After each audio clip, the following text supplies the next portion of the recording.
Good evening. Sergeant Jeanette Cook with the Indianapolis Metropolitan Police Department PIO office. Just to give you an update on what's going on here this evening. I know there's probably a lot of people that are interested in what's going on. We have I-65 exit ramp onto 38th Street is closed right here in this area on the northwest side. I'm going to give you reasons as to why this is occurring.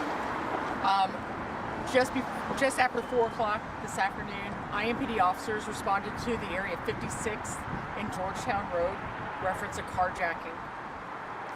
So as officers were responding, and information that led up to this is that basically there was a crash that occurred at 56th and Georgetown Road. The passenger in one of those vehicles immediately got out of the vehicle and then carjacked an uninvolved vehicle at that intersection. IMPD was notified of that, and a description of the vehicle being a black-colored 4-door Impala, which was taken in that carjacking, had fled the scene.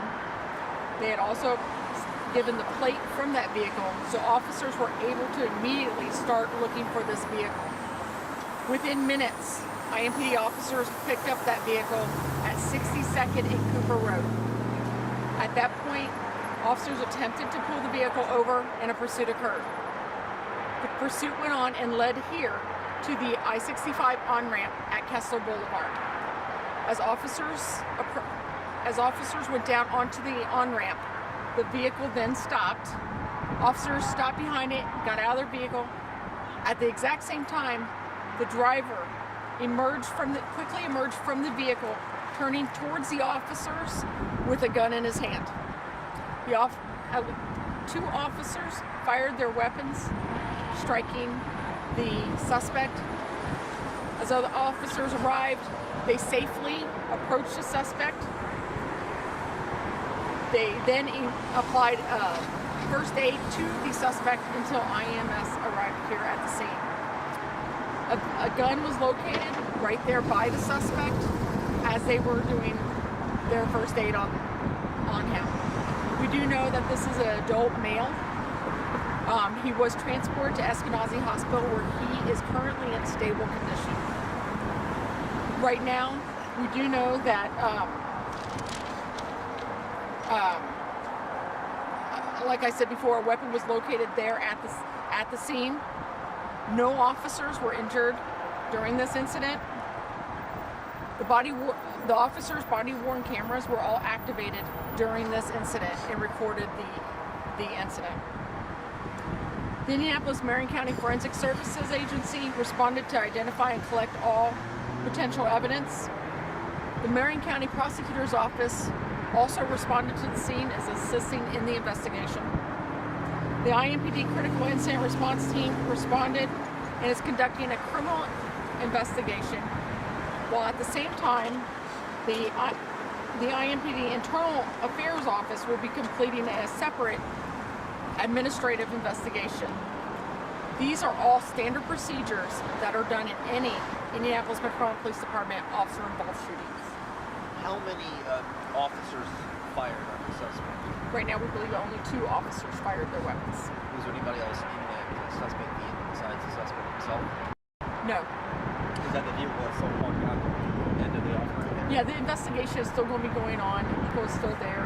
The forensic unit is going to be processing the entire scene, making sure all evidence is collected. That's why this area is going to remain closed for at least another hour to 2 hours while they clean up this investigation. This ramp is, I know, it's a very busy time. There's going to be a lot of people that need to know that information. How many bullets were fired into the suspect? That's still something that will be determined. That's something that during the investigation will occur with the doctors. Did the suspect attempt to fire on any of the officers, or did he merely raise his weapon at the officers? You know, right now that's still going to be under investigation.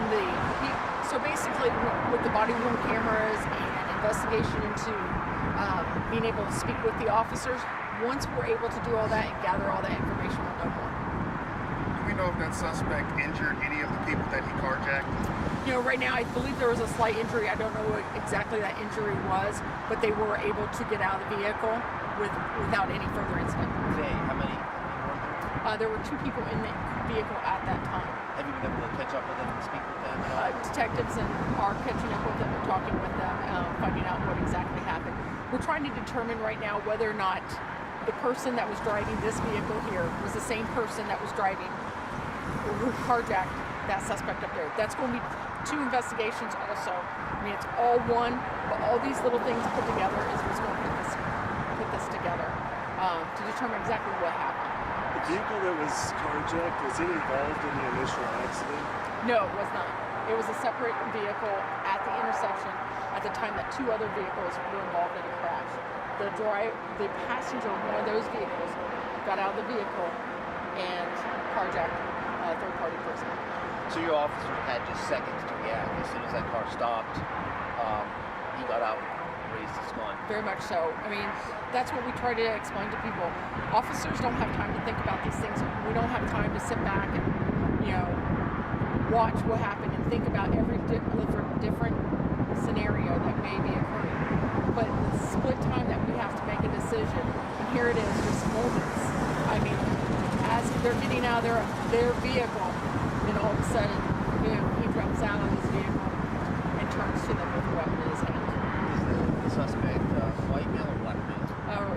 Black man. You mentioned that the suspect was taken to Eskenazi in stable condition. Is he still in critical condition as well?